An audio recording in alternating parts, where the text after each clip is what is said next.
Hello guys, in this video I am going to show you how to change your country and the region on the Nike application.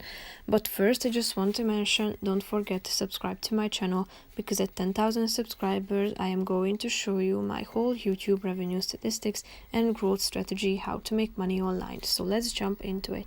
First of all, open the application on your phone. Then you should tap on the profile icon down below, which is the last option. Now tap on the settings icon in the middle of the screen. Now you should scroll down till you find the country and region section and click on it. Now you can search by location by typing in your country or region, or you can also do this by scrolling down till you find your country and region, and then you should tap on the relevant one. So now you should tap on agree and then OK. So now this function on the application has been updated.